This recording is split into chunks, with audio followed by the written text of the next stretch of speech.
Hey everybody, Bones here, Bones Garage, bringing you update what's going on at the garage. So, 1953 Buick Special with the straight 8. We now have all the tires back on, all the brakes are completely done. Remember, we replaced all of the springs, the return springs, the shoes, all the seals. We put in new wheel bearings, repacked everything, greased the whole front end on this car. We put in new sway bar links and new sway bar bushings and mounts here. So this way that's all nice and new.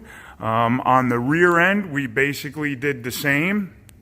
We replaced all of the brake parts internally, new wheel cylinders, and some new extra parts back here.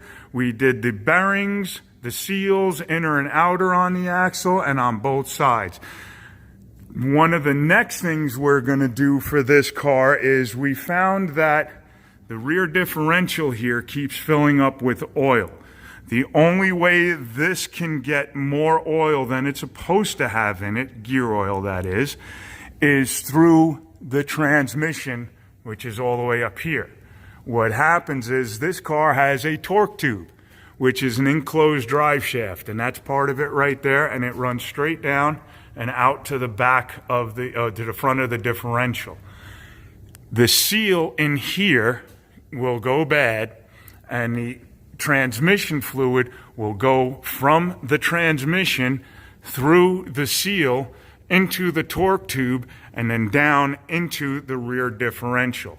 So we end up having to take this whole torque tube out to replace all the seals in here, as well as all the bushings and bearings and everything else that's inside this torque tube and inside the transmission. So that's about 2 days worth of work right there to take all this apart and then get it all cleaned up, fixed up, and put all back together. It's not really the easiest of jobs. One of the other things we're going to have to do, which is going to be later on in time, is we're going to come back here to the rear and to the front, and we're going to pull the rear dual action knee shocks, and that's what these are. So it runs from the frame, has an elbow here, which they call the knee, and there is your shock right there.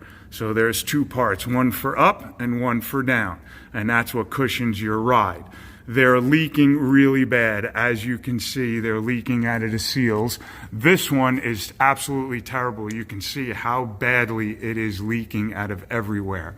So we're going to pull those out and rebuild those on the rear and the front. We did a whole bunch of work on the motor so far, and when I get this thing down, I will bring you up to date on what we've done on the motor. Alrighty guys, I will talk to you in a little bit. Have a good one. Okay, bye.